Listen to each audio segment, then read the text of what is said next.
didn't hang on to win. Skip, I just want you to know this. I'm 52. This weekend was one of the top 3 weekends of my life. After Saturday, I really didn't care what happened. And I'm talking about some of the weekends that I had in my early 20s in Daytona, Black College Beach week. I'm talking about the 20, 30 weekends that I had in Vegas in my mid-20s and 30s. This was the best. This was one of the top 3 weekends of my life, considering Saturday and then what happened. So what happened, anything that happened after Saturday, Skip, if you'd have came in here and beat me up, if I'd have lost 50 cases, I wouldn't have been upset. But since I got sweepstakes and I get to gloat, because you know I don't even like gloating, because I don't like to do this to you, because, you know, you're such gloating about what? Hold on, let me finish. I don't like doing this to you because you're such a good person. You have such a big heart. And I don't think people really, that doesn't project on TV. But you're really a great guy, Skip. There's nothing I wouldn't do for you. A lot of people they do think I have a big heart. People that watch me on TV think No. The people that watch you on TV don't think you got a good heart. It's the people that meet you. You ought to stay after one of our road shows and talk to people. You never stay because you don't have a big heart. Skip, you know what I love about this? Because the Cowboys was ahead for about the entirety of the ball game, until late in the ball game. And I could give everybody, all the Cowboys fans, they were just blowing up my timeline. What you think about that? That's an undefeated team, and we beat them. Yada, yada, yada. And then all of a sudden, Carl Lee Booker, the guy, go to get my haircut. He won't take my call. He sent me a text back. They cheated us. We should have won that game. We almost won. I'm seeing on my mentions, do you know that was an undefeated team that we almost won? I'm like, hold on, wait a minute. I thought Herm Edwards said you play to win the game, not to almost win the game, not to cover the spread of the game, to win. Now, the thing that I love the Cowboys' offensive strategy, Skip, because what it seemed to me early, what they were going to try and do, we're going to make Bud Dupree and we're going to make T.J. Watt cover. Those are rush guys. Rush 3-4 in, Skip. They ain't trying to do nothing but come rush the quarterback. Put him in space. Let's see how you do with C.D. Lamb. Let's see if you can cover these guys on some of these over routes. No, but that's more Pittsburgh's choice than Dallas's choice. No. I can formation you and make you walk those guys. You ain't got no choice. Okay, you can. I don't think so, but go ahead. Yes, I think so. Because that's what teams try to do, Skip. They try to, if you just let Bud Dupree and T.J. Watt rush, you're asking for trouble. Now, they made it different. They made it difficult for Dallas because Dallas, they got a couple of runs. I was like, well, dog, I didn't know Pittsburgh was going to give up runs like Tony Pollard yesterday looked like the better runner than Zeke. I've been trying to tell you that for months. Skip, I think the thing is we need to become resigned. Zeke is going to be your bullback.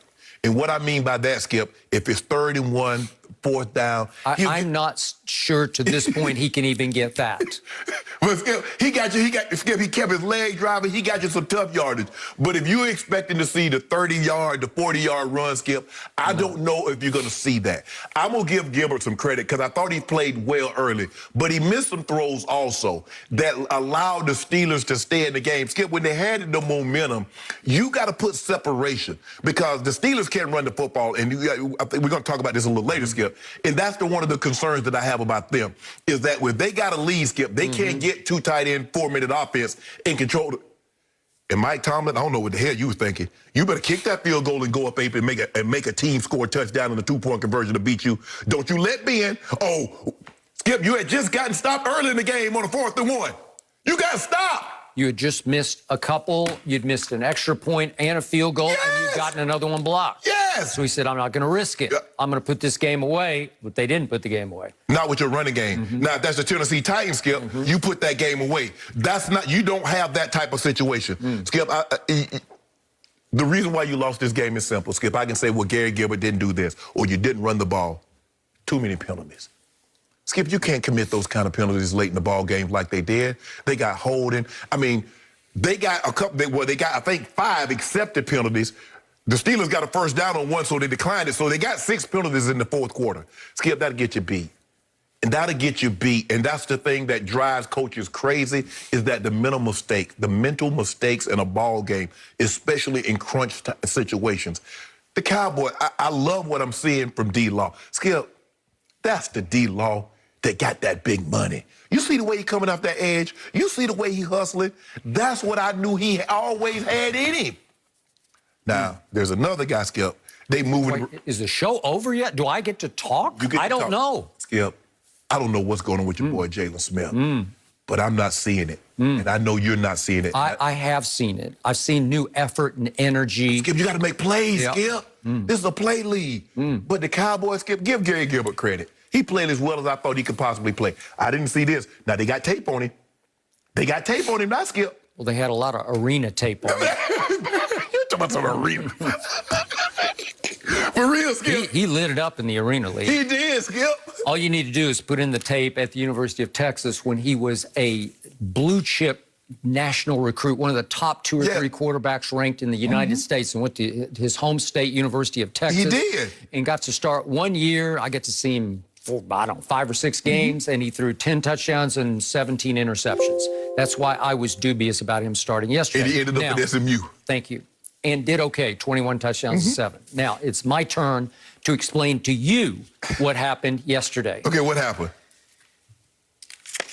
My Dallas Cowboys should have won that game and should be in first place, albeit in the NFC least. My Cowboys deserve to win that game because my Cowboys outplayed the Pittsburgh Steelers in every way, shape, and form yesterday. And they lost because they got absolutely robbed in the second half 3 times. It was blatant highway robbery on I-30 that travels between Dallas and Fort Worth, just off I-30 at Jerry World. They got robbed by the referees, and I tweeted at the end of the game because the Steelers were jumping up and down like they'd won the freaking Super Bowl at Jerry World, and I said, yeah, celebrate Pittsburgh, but you should be hugging the referees because the referees saved them in this game. Let me count the ways, shall we? First one, my man Garrett Gilbert, and again, I would have started Cooper Rush, but he played very well under the circumstances yesterday. Here he is, and he gets them down to 3rd and goal at the 5. And he's got a chance because he'd thrown 1 touchdown pass to CeeDee Lamb. And again, it was a weird play because they were zone blitzing on that play, and TJ dropped back and ended up, oh my God, I got to cover CeeDee Lamb. And it just a little out and up, and it was just an easy touchdown. It was a sight for sore eyes because my team hasn't scored many touchdowns over the last 4 games. But on this one, I'm thinking, maybe we can cash this one. It's 11:54 left in the 4th quarter, and if we could see this play, please. Joe Hayden, who's a very good cornerback, flat out grabs Amari Cooper on his break. He just grabs him. It's as blatant and isolated defensive pass interference as you can get. It's just defensive holding. He just grabbed him, and Garrett Gilbert is celebrating because the flag flies, and he thinks that his interception is nullified, but in fact, there's just a personal foul. Crackback. Yeah, it's just a legal crackback, but here's Amari. He just gets grabbed. That's like a tackle. That is blatant pass interference and should have canceled out what turned into an interception because he got racked as he was all day. That's the fiercest pass rush. Make him stay in the end zone.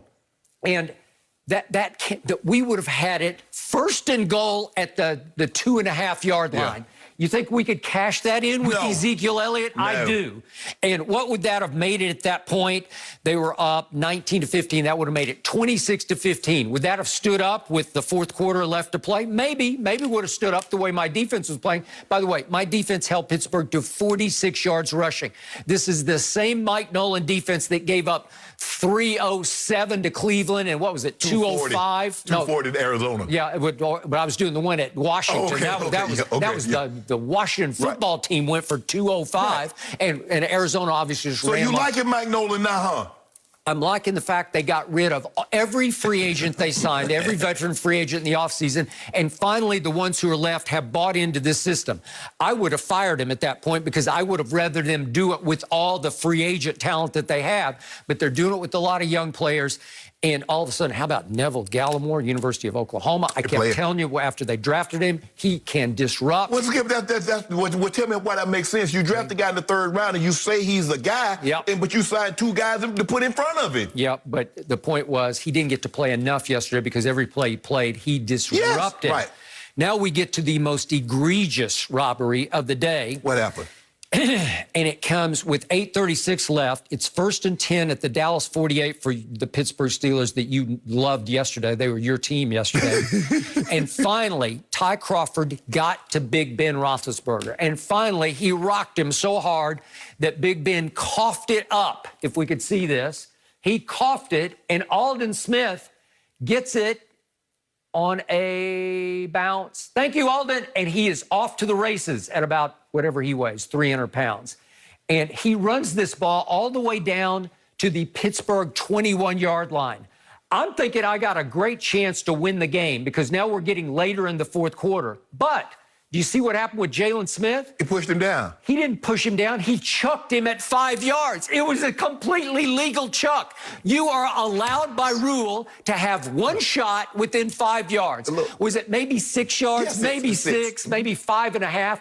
He chucks Ebron, just gives him a shove, which is completely legal. Did he grab him? Did he pull him down? No, he did not. Did he hold him? No, he did not. He just pushed him, and it looked like